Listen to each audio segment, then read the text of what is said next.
All right, guys, welcome back to the MVM Show. I'm Titus, your host, with Travis, my co-host. And today I have someone that I'm excited to introduce to you guys. Someone that you may not see publicly in social media as far as the face goes, but if you know anything about good duck calls, and there's more to him than just that, but is Dave Corley from Upper Duck. Thanks for coming on the show today, Dave. Yeah, well, I'm grateful for the invite and really happy to be here. Thank you so much. Me too. I don't remember. I know that I believe you said that you launched upperduck.com, and we'll talk more about that, guys, if you're kind of curious that you're listening right now. But I don't know what year it is that I stumbled onto your guys' site. I think I remember the first Layers call I bought was maybe, I want to say 4 years, but I could be lying, and it could have been 3. And it was actually at Kittle's in California.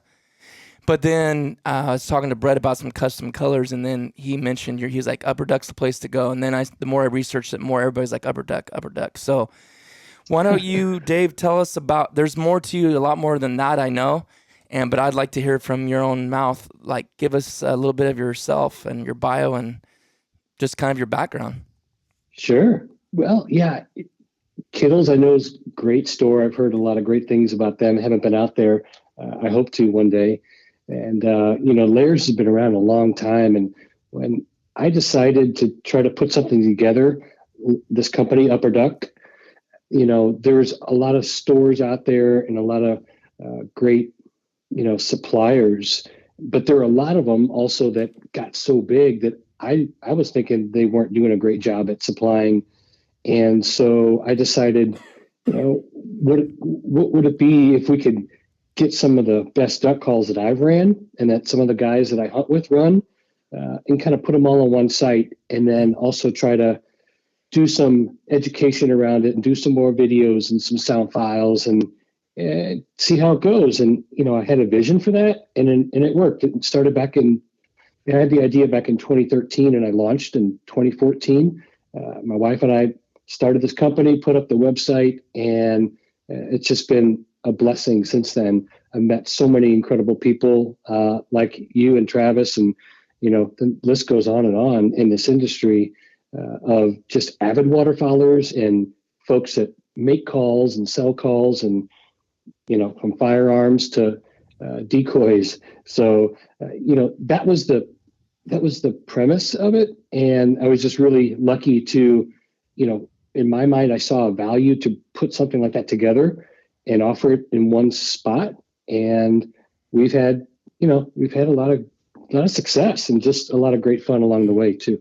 Mm-hmm. Yeah, your wife is, as you said, an angel. Dealing with her, it's such a nice, pleasant thing to call up and speak to her. And now she takes care of you. I got that. I got the JJ Layers hybrid, which is by far is my favorite. Now I say I'm starting to grow fonder of the T1. It's just a little bit different for me. I'm still trying to progress in my calling and practice harder. It's funny because I've been duck hunting for a little over 20 years, but I would say the last 5 I've dedicated even harder than I ever have and tried to become better. And one of the things the last year that I really tried to do is up my calling, But I wanted the hybrid beer bottle color because it's such a great hunting color, but it also just has a cool look. I don't know. I really liked it. When you guys posted on your Instagram, I was like, I got to have that. And of course, your guys' calls, as soon as they come on your site, they're gone quick, and I actually called her and she's like, I think we got a shipment coming in. And it was really nice working with her. And I know she's a big help and part to you from what you've told me. Oh yeah, absolutely. She really is. And that's, it's hard to do things, on your own these days. It takes a village to do a lot of things, from raising a family sometimes to starting a company. We're a startup, we're still kind of in that stage. We're a small business. So all the great, I guess, comments we get and the reviews we get, we take them just so seriously and to heart. And we appreciate all the kind words we get, from people who looking for a call or, want to buy a special call or just want to buy their very first call, because, at the end of the day, the waterfowl industry is just flooded with so many products, right? Yes. There's so many gadgets every year coming out, Yep. and you can have a whole circus going on out there if you want in front of your blind. But the duck call is absolutely, it's a tool it's so essential. Not every day. There's some days that you could just go to the right spot on the X and they're coming in because the weather's perfect, and you just cherish those days. But most of the time, if something that you're going after is worth your while, it's usually difficult, right? It's usually pretty hard. So that's where the calls come in handy. Duck calls, goose calls, and I tell you, we do great work with some call makers like Polk Custom, and he does our whistles. Yep. Pintail. I have some of his calls actually. He's a great guy. So we don't make our own calls. We just try to go the guys that we feel do the best work, and we say, okay, we rope them together and say, come to our site and check it out, and we'll provide things that nobody else does. We put the time and effort and the money to do sound files and better marketing, better pictures, better information, so on and so forth. And like I said, it's such a tool, and there's so many great calls out there and call makers. Not every call is for everybody too, and that's what we people learn when they get into it. It's like, man, I saw this call and I saw guys that are running it, and so I bought one, and I just don't sound like them. Well, not everybody has the exact same makeup, from their throat to their lungs to you name it, right? But you can usually find a call that suits you, on our side, or if you go to a really good quality supplier or outfitter, if they'll work with you, they should be able to get you into something that at the end of the day, you want to shoot more ducks, right? Yep. Yeah, I think that's such a great concept of what you've done, though, is to, take it from with the internet shopping the way it is, and how it's changed the dynamics of how people purchase products, to be able, like you said, to bring them all together into one spot, and be able to offer that for people is just a great concept. You're almost like the Costco of waterfowl calls. Costco researches and gets the best of the best products. There's like nothing at Costco you go to, and it's not good. It's the same with Upper Deck. You got the best already sitting there. You just pick which one, I guess. Yeah. Well, thank you. And over the years, we've tried to talk to some other makers, and they want to, they have their own business model, and some say, nope, can't do it unless you have a brick and mortar. And I'm like, well, in today's world, everybody's buying all over the world from the web. So, it's worked for us since 2014. But I have to tell you, it wasn't easy. I remember the first time when I got on the phone with Layers, Brett answered the phone, and I, of course, been running some Layers for a couple of years, at least before that, several years. And so I said, hey, I got this website, and I really want you to be like a cornerstone of one of our calls. And he's like, okay, tell me more about it. And we spent, an hour on the phone, caught him late in the afternoon, early evening before he was heading home. And it was crazy because he put an order together, and I paid for him right there as an authorized dealer, got my, he emailed me back and 6 calls. And he says, okay, I need you to do this, and here's the pricing, and follow these rules. And I got him onto our site when we launched, and like I called him back a couple weeks later after we launched, and I said, hey, by the way, last week all those calls sold, and I need to go to 12. And so like, awesome. Then like when those 12 came in, it only took then maybe a week to go through those 12. And I called him back and said, hey, I need 24. And I kept doubling our orders, and it just, it's between Layers and R&T. They were great right from the beginning.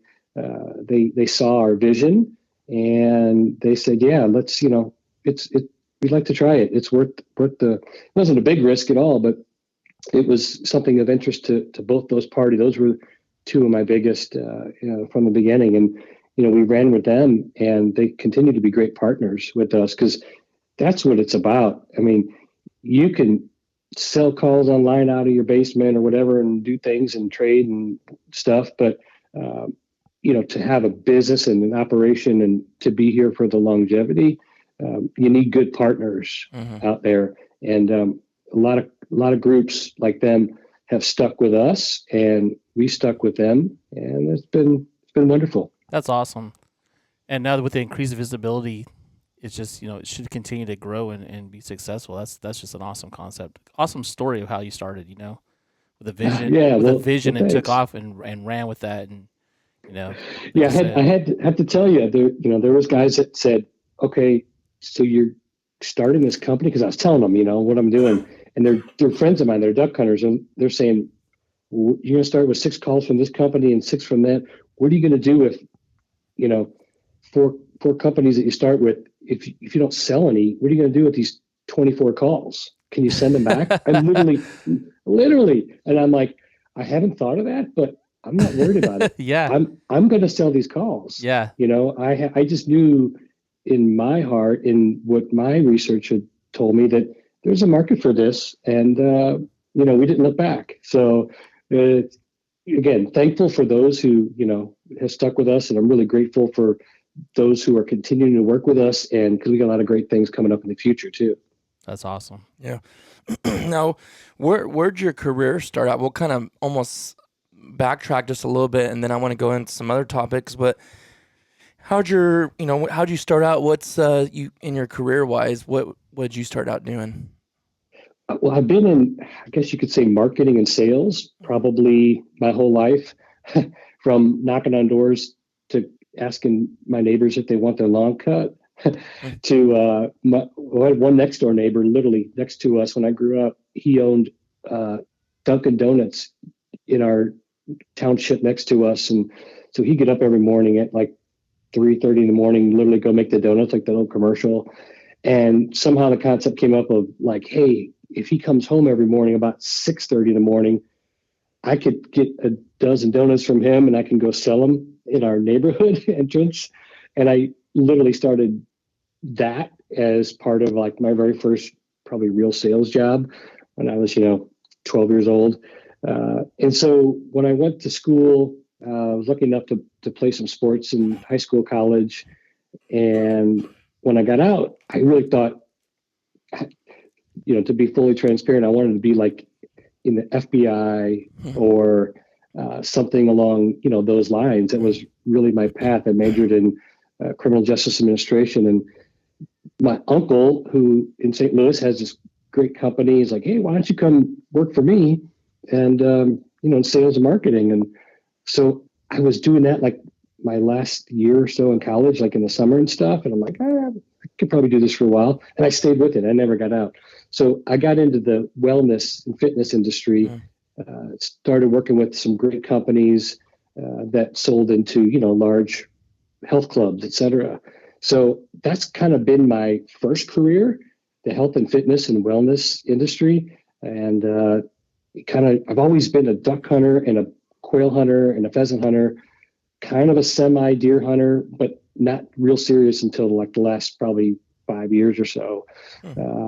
And then when I was a kid, my dad, he was our hero. He was an incredible human being. He passed about a little over a year ago on Christmas Day. It was like, we kind of think fitting, because like of all the days, he was that kind of person that, everybody would remember him as somebody that would be the most kind, giving, thoughtful individual. And he was a duck hunter too. At that time, growing up as a school teacher and then like an assistant principal, I mean, not too many of those guys were belonging to like duck clubs or had the money to go travel and take time off and do all that stuff. So we hunted poor man blind draws around Missouri here, and sometimes just drove and like sat on the riverbank, threw out some decoys. So I had that grassroots, if you will, knowledge of how hard it is to like really, really try to figure out how to shoot some ducks, or at least get some to come in to shoot at.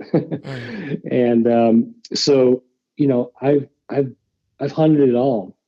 And, through my years, kind of like my career, I started, where it's been tough to work your way up. And, now I get to still have my first career in the wellness, fitness space, but, Upper Duck it went from a hobby to a passion. And, I've just been lucky enough to do this and continue to grow. That's awesome. Yeah. I mean, I don't know. I could buy every single duck call, because not even just about Laird's calls. Like when I like R&T's calls, or just the way I call, the color, the shape. It's like I could just, even if I didn't necessarily blow them or wasn't my style, I would love just to have a wall full of waterfowl calls. But everything has a price. So, but I'd like to kind of dig in a little bit, Dave, into and hear your wisdom and knowledge on like the ins and outs of a duck call, and going to go into some details about that. Yeah.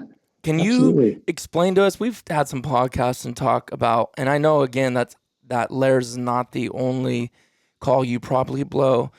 I might venture out and trying to learn some other calls too myself and mess with it. But what do you think's the biggest benefit of a Laird's? I mean, I know what I think in my mind, and I've explained. I'm just curious what your thoughts are on it and why you like the Laird's call.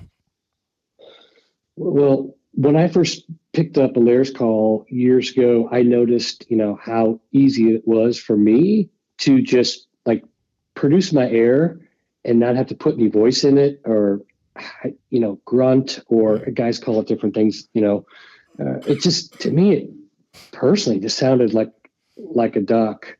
A great hen mallard would sound like out in the wild. So I think that's to me, the biggest thing that stands out. Again, a lot of great calls out there. Laird's, to me, consistency wise, just absolutely, I think, kind of wrote the book on the sound of coming out of a shop to always be pretty close to the same. I'm not saying it's the only sound. Of course, I'm not saying that, because R&Ts, I've had them for 25 years. And that's probably another podcast of when you first bought your first duck call, how old were you and where were you, and that kind of thing. Because I run into so many guys that talk about that. And but calls coming out of the Laird shop, I would say, are the most consistent sound from what you hear like on a sound file, or you hear at a duck club or at a public refuge. You hear, if you're hunting and you hear other guys calling, like, man, what kind of call is that? And you see them at the boat ramp and you're like, oh, that's a Laird's hybrid, or that's a T1, or et cetera.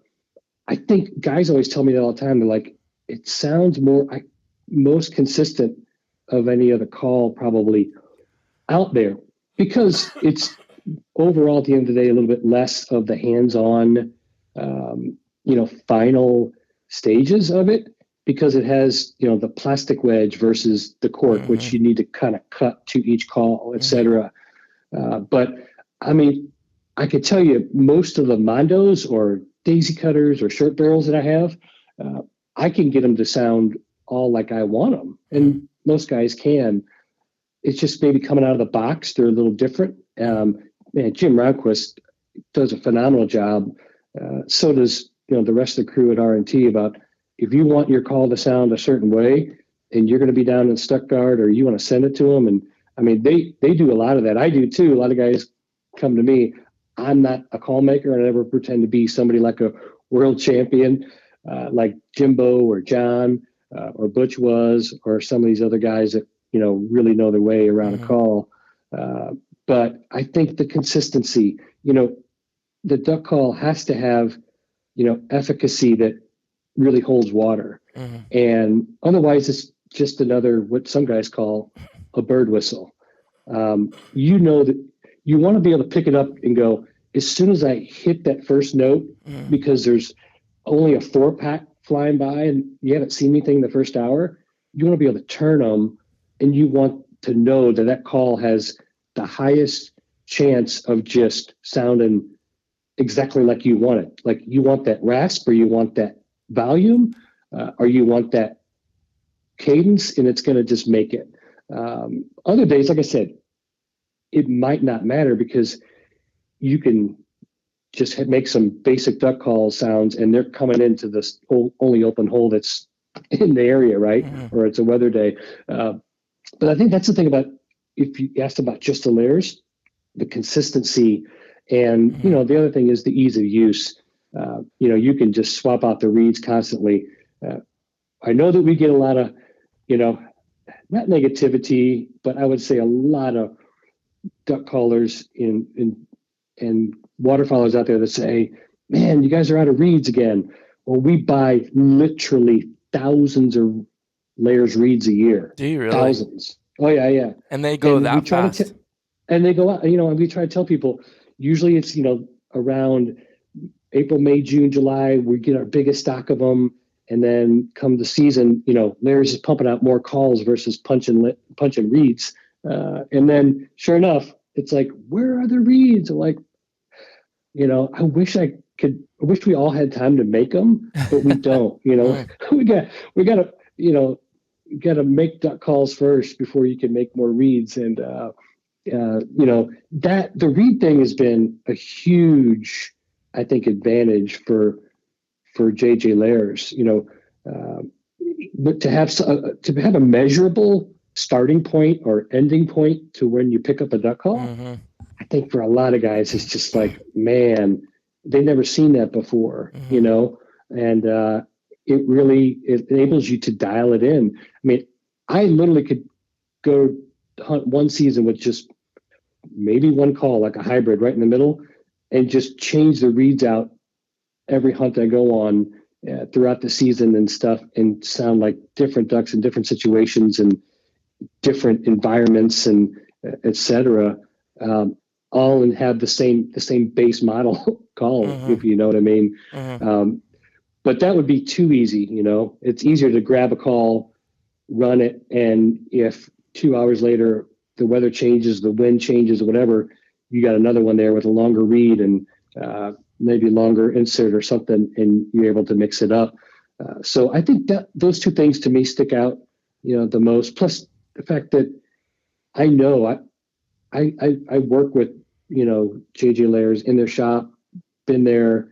The times I've been there, it's like you just see the hands-on. Nothing leaves there without, their owner, Brett, just putting his hands on every call and making sure it's his own stamp on it before it goes out the door. So I think those things really stand out. Yeah, it does. Yeah, it sounds like it's almost like it's customizable with being able to switch those reeds out and get different sounds for different scenarios. It's customizable, which is really, I think, an attractive point to it. You get one call, Absolutely, and you have just one reed in there. And like you said, if something goes wrong or different weather conditions or whatever, you don't have the ability to change that read out, and so it's not really customizable. And as we know, customization is so huge today with Starbucks. Why are they so successful? You can customize that cup of coffee almost to what you want it to be, and so that's definitely a strong selling point. That's a great point, Travis. And we carry a 9.0 reed, a 1.390, and that's the largest, tallest reed that we carry. And I pressed Brett for those reeds because a lot of guys just want to lean on them. They want to be able to bear down on that and almost sound like a cut down ish. You can't really. It's a different tone board, but you could get super loud, super raspy. A lot of guys call it raspy or rattle or bark. I like to call it, barky or bark. You can put in a longer reed and just really bear down on that. And the longer it is, you can bend it more, shape it more when you're putting your air through it. And those things have a lot of advantages when you're out there trying to sound like multiple ducks. You know what I mean? Can you explain that, Dave, too? You probably can explain it better than I could. And that, remind me, is that millimeters when those cuts are? Is that millimeters, or am I getting that wrong? Is it? No, it's actually just in inches. It's the length of the entire reed. It's like 1.3 3/90 of an inch. Okay. And so, when guys sometimes call, they're like, "Oh my God, you've been out of reeds for 60 days."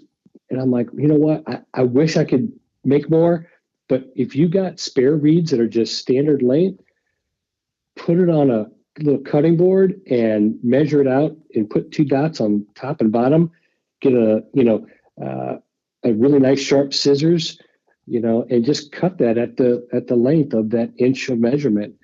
You got to have a precise, Right. more precise ruler, if you will, but it can be done. And sure enough, guys are like, "Oh my gosh, I'm cutting my own reeds." And Lairs doesn't do that to try to like corner the market on reeds, or they just do it as a great offering. And actually, it's convenience, but it's gotten so popular that they can't keep up with it.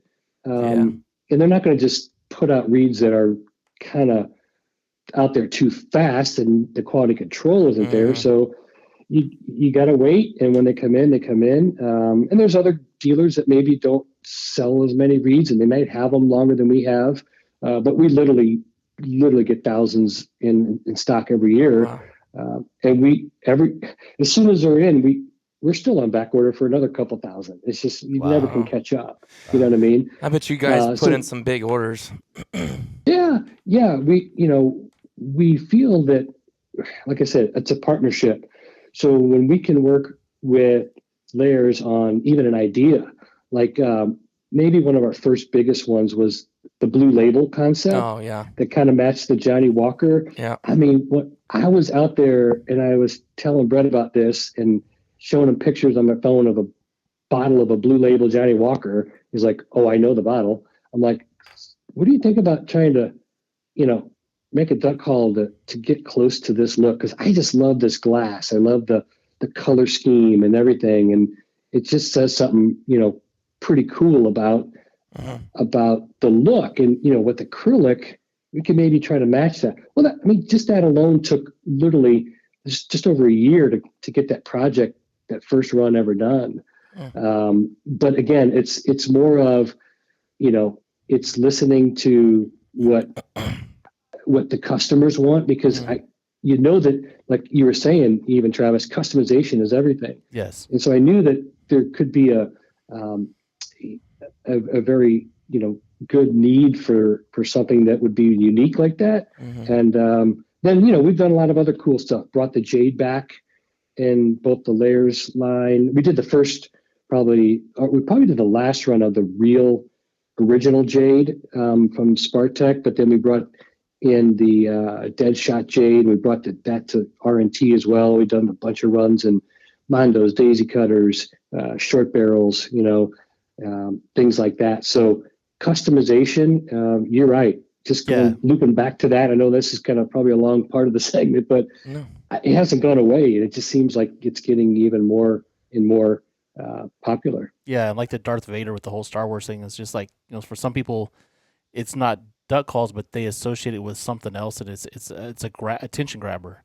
When I seen that Darth Vader one, I was like, oh, that's cool, and so you link it to something else that you have an affinity for or an interest in, and so those two combined, it's like, oh, that'd be cool to have it in a duck call, something like that. I think that's really well, and I like how you did this, and I never knew this till you told me, Dave, was that you do, you kind of mentioned already, but the small batch stuff, like, like you said, the Darth Vader thing. You recently just did the Barnwood, which actually Thomas picked one of those up. It's actually better looking in person than it even was on the site or on Instagram. But in person, and usually it's not, like that. But it was just like, oh my goodness, this is a beautiful call. It's a custom small batch deal, and it's something special that maybe a lot of people don't understand, but duck hunters sure do. There's no way we don't understand that. And I'm not trying to make this all about Lairs, because I know, Dave, you like other calls and you offer other calls.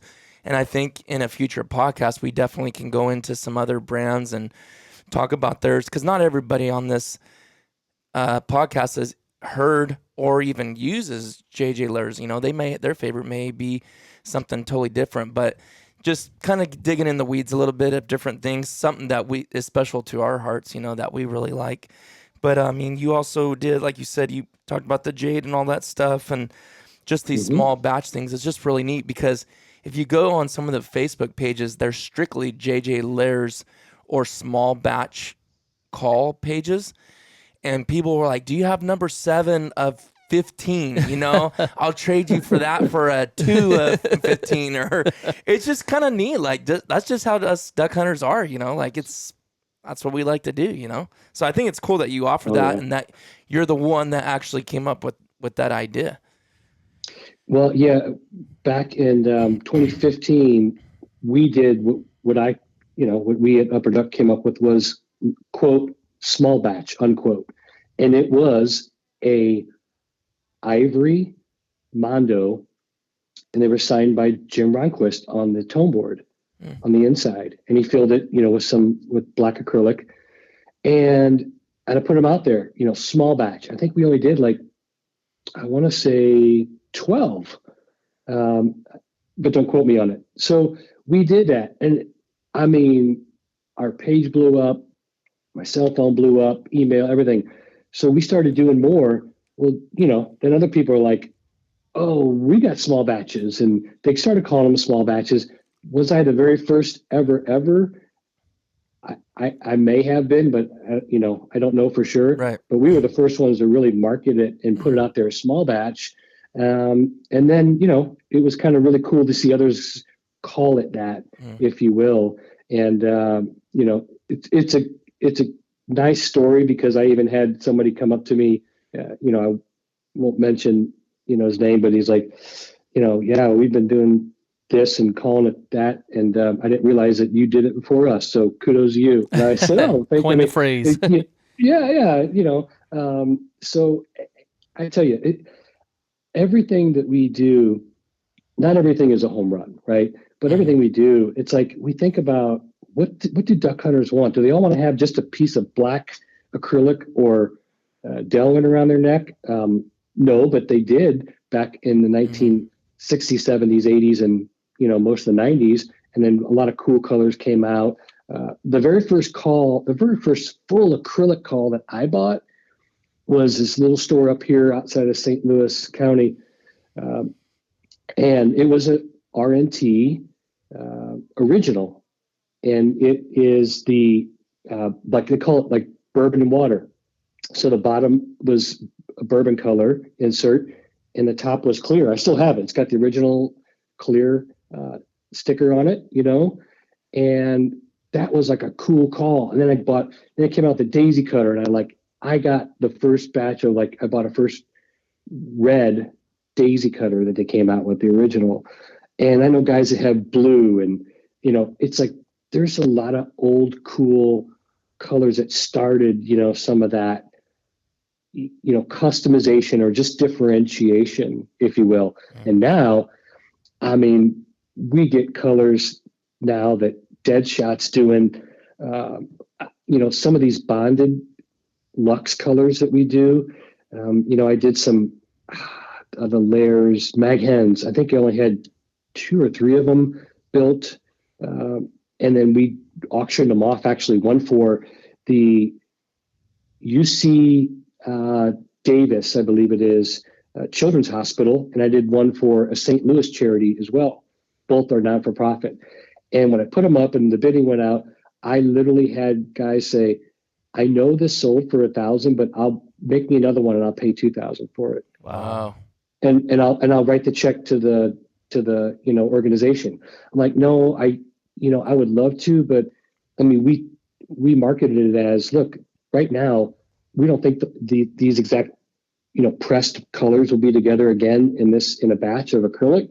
So these are like 2 of 2, or there's 3 of 3. And to us, it wouldn't be right with our integrity to make another one and sell them. But that's how much guys really want to be different. They want things that they can identify with and know it's theirs. And that's just part of it. The other part is a lot of guys want different colors for different scenarios, if you will. And I can't explain it because I started telling guys this a long time ago. They're like, how come you got 2, Mondos on your lanyard? Come on.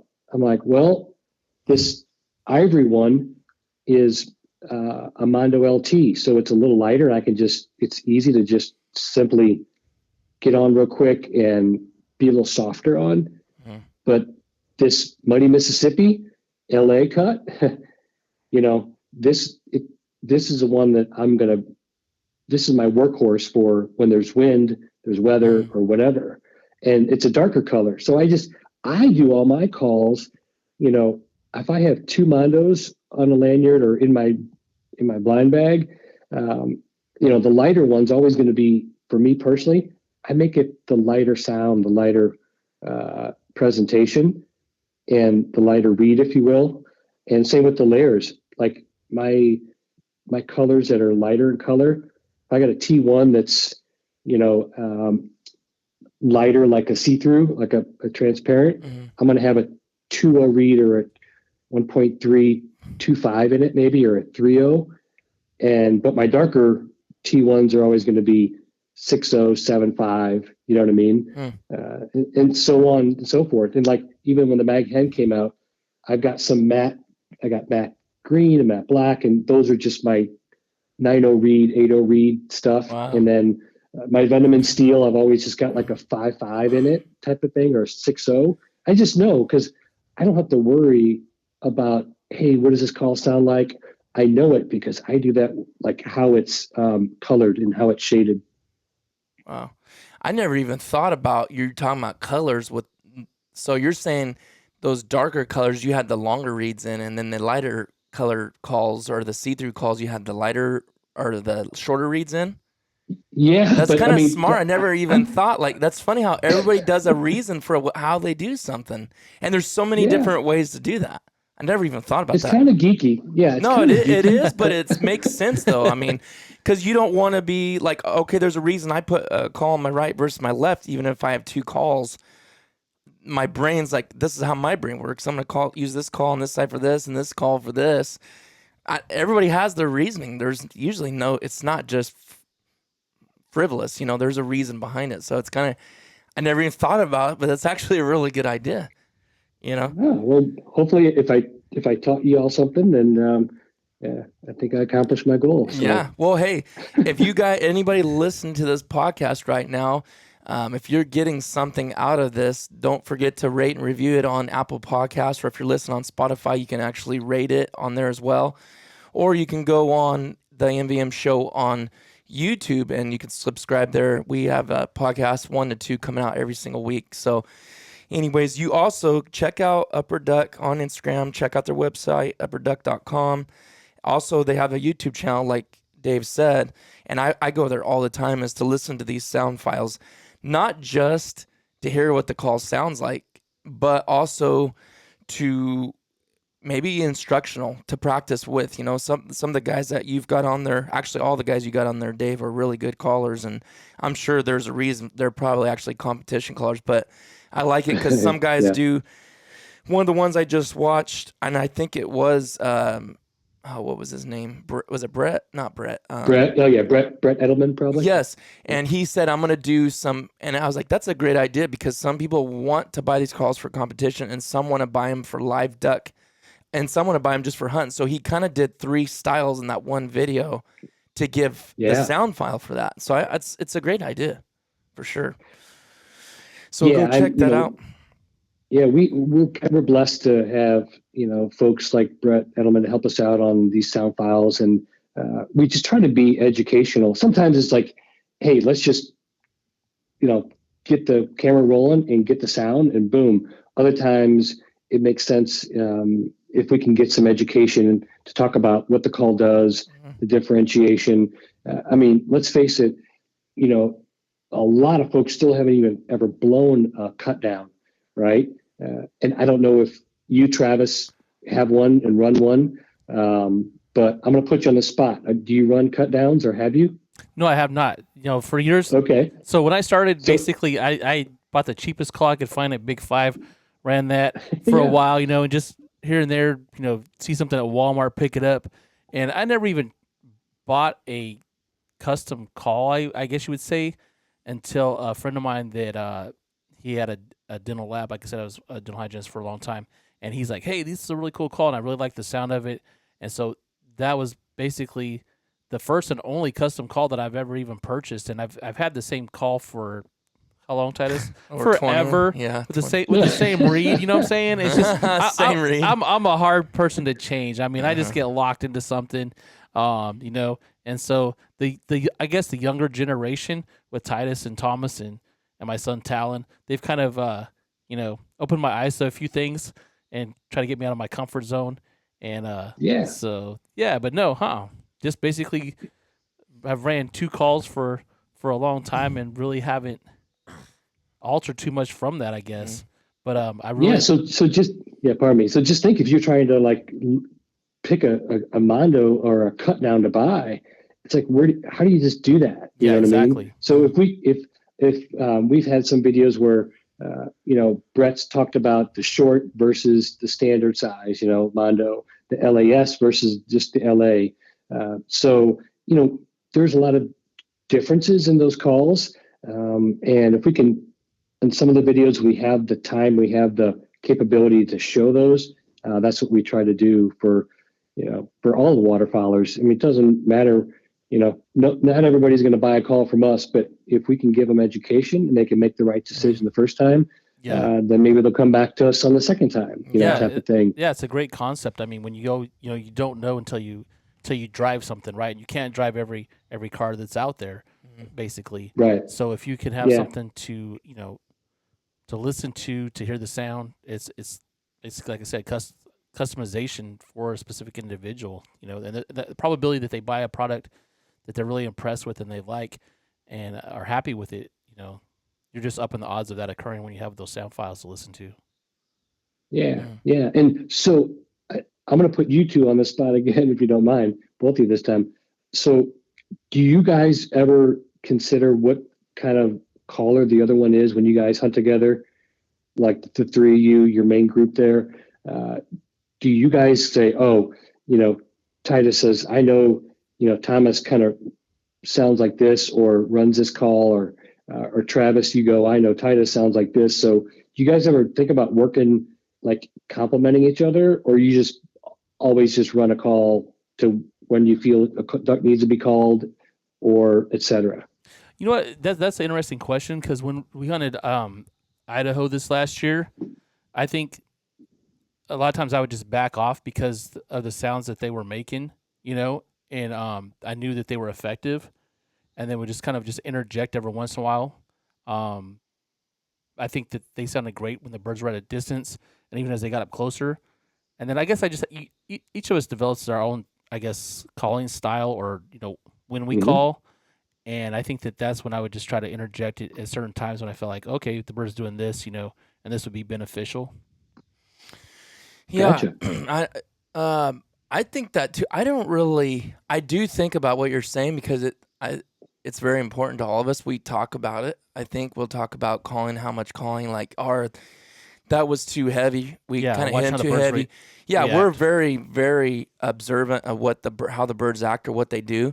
I've seen Travis. I can tell you multiple times. I've seen Travis in fact, he is when I say this, he's the stronger caller, meaning he'll keep trying if they're even going away, whereas I'll be like, they're done. And I've literally seen him where I swear they're 300 yards away, and all of a sudden they just hook and come right back. And that even sounds impossible. But then at the same time, like, I don't really think when we're doing it, we've hunted together so much. Yeah, me and Travis longer, but he was always the dominant caller for years. And then I really got serious about it, and I tried practicing so much, and I wanted to be a strong caller, and I still got a long ways to go. But Thomas learned up pretty fast, probably just being around, and I'm not taking credit for it, but being around people that were serious about it brought him to another level, and he's super serious about it. So I think he got good really quick. Yeah. And anyways, when we work together and hunt together, I don't have to really think about it. Do you? I mean, it just feels like it kind of naturally. Kind of naturally, we know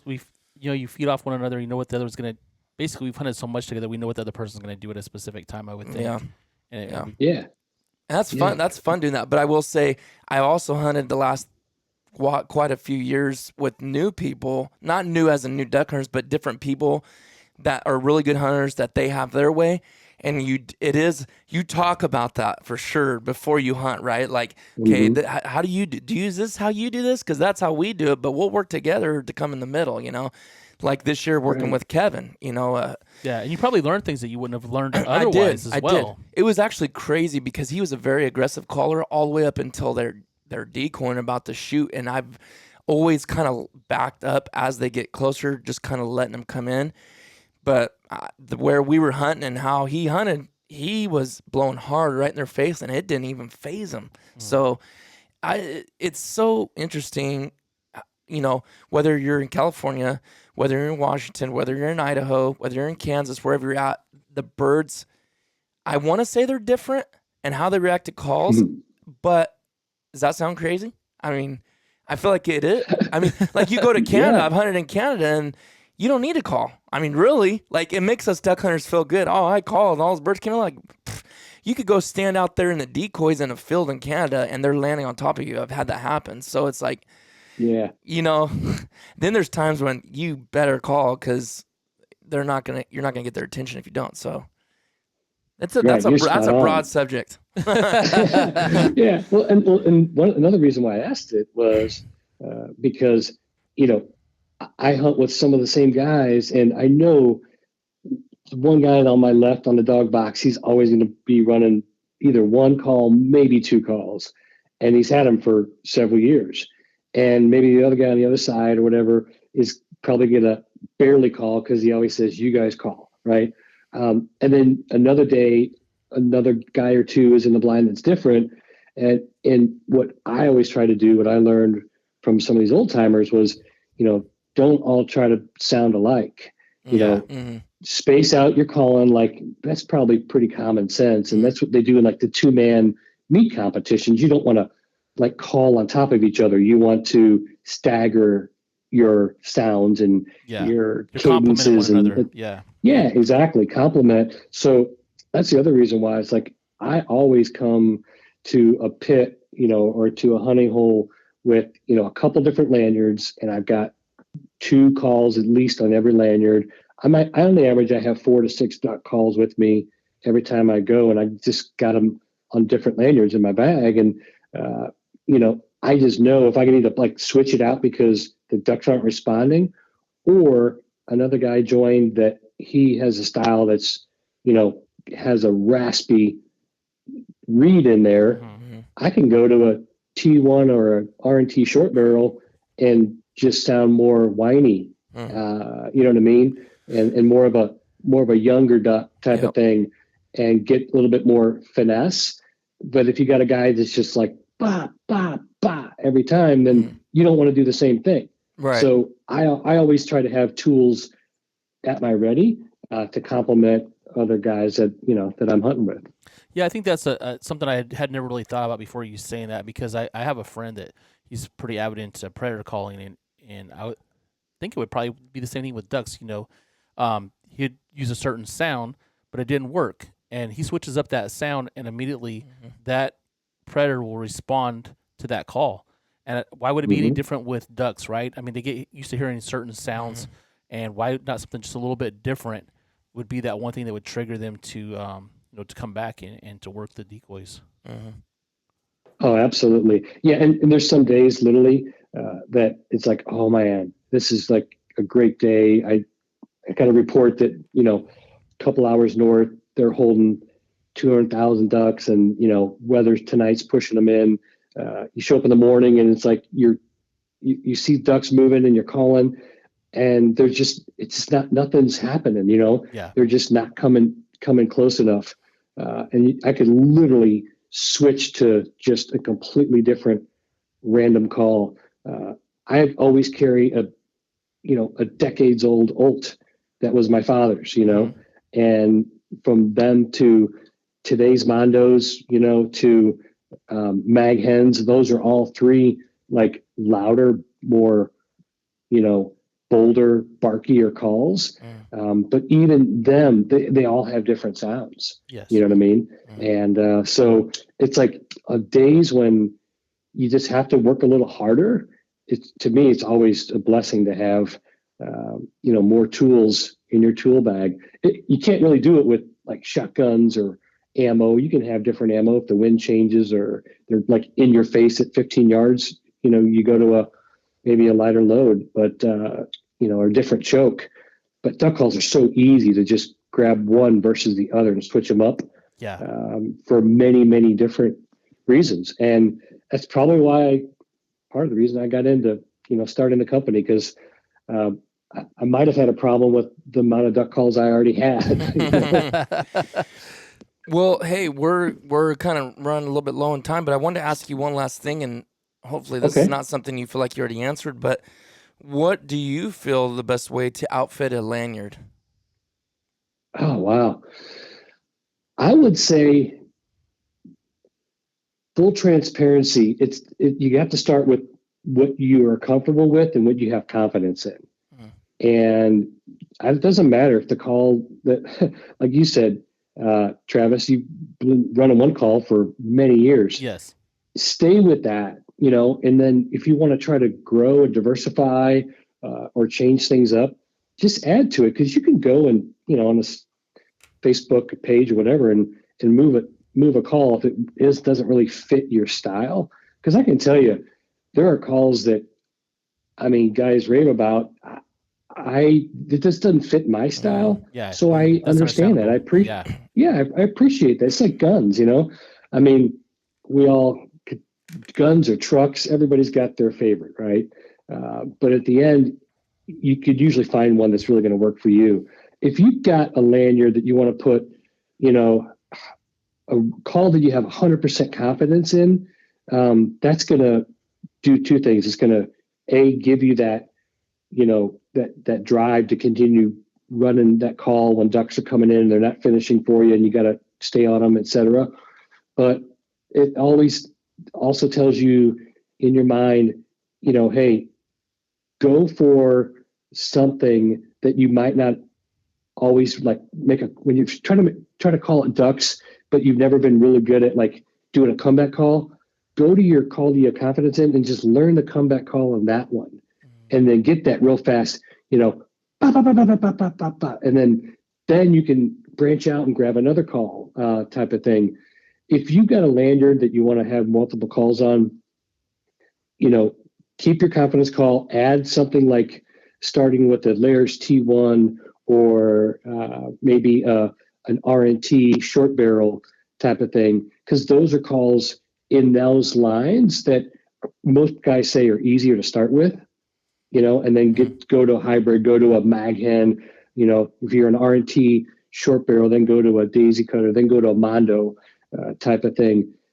The one thing that, I can tell you over the years, having too many calls in a lanyard with a lot of guys, it's like put stress or, it's like having too many clubs in the golf bag. You know what I mean? If you really hone down and just, the ones you hit really well, the best, stick to those.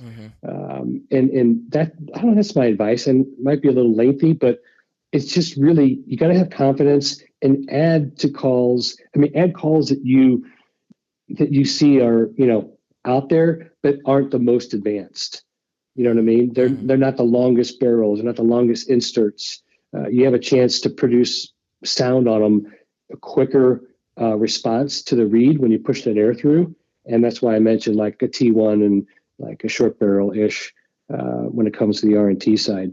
But my father used to say, beware of the man with only one shotgun. And, because he's usually pretty darn good. He could shoot ducks, geese, rabbit, squirrel, everything with just that one. And a lot goes to that same thing with duck calls. I always have different calls for different scenarios and with who I'm with. But you don't have to have 6 on your lanyard every time you walk out to the blind. It's, a lot of times it's going to be too much. Does that make sense? Yeah, totally. Sense, yeah. Yeah, man, that could really be a long conversation too. And I wish we weren't pressed for time. I know you got a dinner and we got to meet somebody to pick up a print of pintails. So might shoot our bows a little bit too. So again, everybody, please check him out. Dave, it is a privilege to have you on, and I want to have you on very soon again, so we can Okay. deep dive a little bit more into so many other questions and so many other topics I know that everybody love. And I know you guys enjoy this podcast as I did, and Travis. And appreciate your time. Again, thank you guys for all your support and for listening. Thank you, Dave, for coming on. Oh, thank you both. And it's my pleasure to be here, and I look forward to another one as well. Had a great time. Same here. All right, guys, stay tuned, and we'll see you guys on the next one.